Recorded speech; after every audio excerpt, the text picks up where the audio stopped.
और पैसा कितना ही कमा लो, बना लो, बचा लो, रख लो, जमा करो, जिनके लिए तुम इकट्ठा कर रहे हो वही भी शायद लास्ट में तुमको दफन करने आएंगे कि नहीं आएंगे, इसमें भी संदेह। सुब्रत राय का नाम आपने सुना होगा, सहारा के मालिक थे, सहारा इंडिया।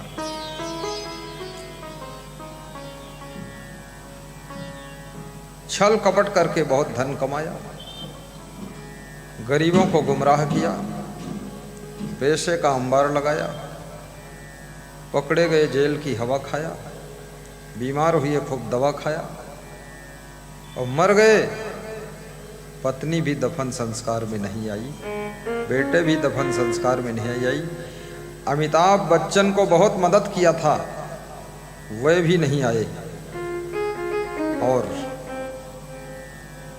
आज वो व्यक्ति, उसकी आत्मा असहाय भटकती होगी। यदि वो कहीं सत्संग कराया होता, भंडारा किया होता, हर राजधानी में आश्रम बना दिया होता, तो शायद उसके दफन संस्कार में उसको सद्बुद्धि भी मिलती तो इतनी गलती भी नहीं करता।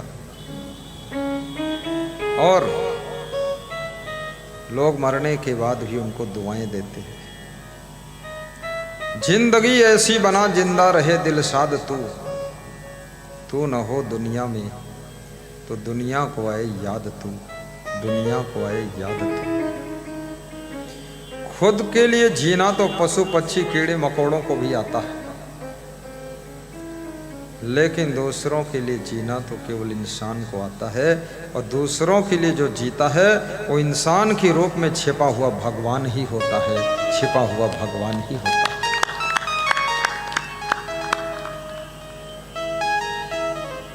पराया दर्द अपनाए उसे भगवान कहते हैं।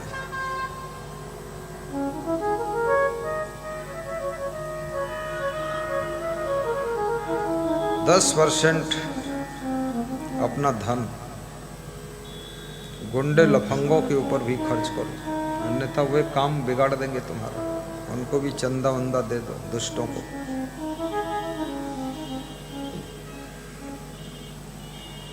तो मैं आपको बता रहा था, गुजरात के उस आश्रम गया मैं,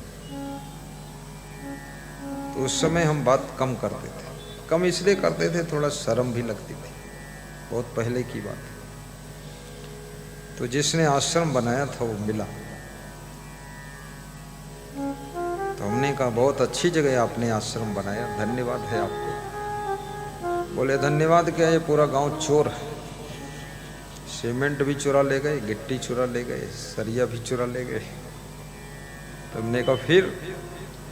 बोले आश्रम के खेत में सब्जी बोया मैंने, और सब्जी तोड़कर रोड पर लगा दिया, और गांव वालों से कह दिया ये सब्जी आपकी है, सब लोग जितना जरूरत ले जाओ।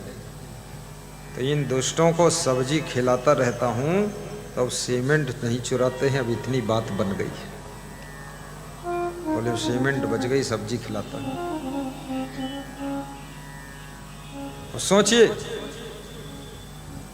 आश्रम बना करके भी कोई साधु सोचते कि बड़ी शांति यहाँ मिल जाएगी, वहाँ पड़ोस में चोर भी रहता है, तुम्हारे आश्रम में चोरी करेगा। भजन गाते हैं लोग की गली गली में मंदिर और शिवालय, और कभी न लगते ताले। पर यहाँ तो ऐसा हो गया हिंदुस्तान में, हर जगह लगे हुए हैं ताले। कोई चाबी गले में पहने है, कोई कमर में पहने है, साइकिल में ताला, मोटरसाइकिल में ताला, गाड़ी में लॉक सिस्टम, दरवाजे में ताला, ताला में ताला। इतने ताला के बावजूद भी चोर है, बहुत चोर है। 100 में 90 चोर, फिर भी भारत विकास की ओर बहुत चोर भरा। चोर भी है, कंजूस भी बहुत है, और मूर्ख भी बहुत है। पिछले गांव में सत्संग हुआ तो एक आदमी मेरे पास आया, भीड़ ज्यादा थी, बोला कि मेरी साइकिल चोरी हो गई। हमने कहा बहुत अच्छा हुआ, आशीर्वाद।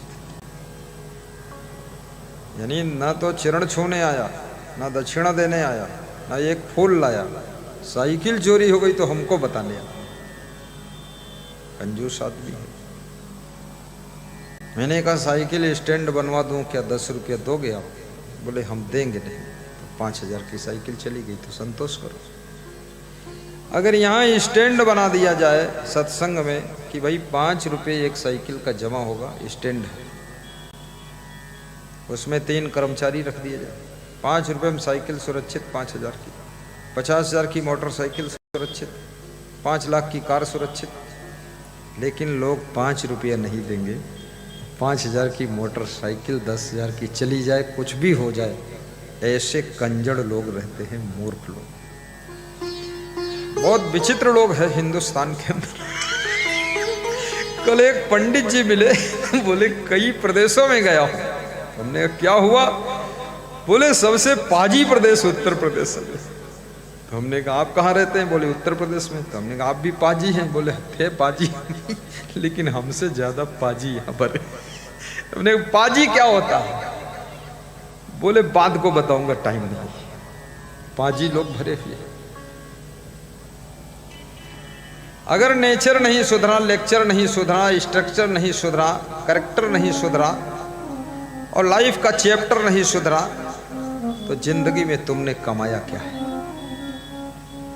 मकान सुधार दिया, दुकान सुधार दिया, गाड़ी सुधार दिया, कपड़े सुधार दिया, बाल सुधार दिया, लेकिन जिंदगी को नहीं सुधार सके और जिंदगी बिगड़ती चली गई, तो याद रखना, ना लोक में यश होगा, ना परलोक में ठिकाना होगा।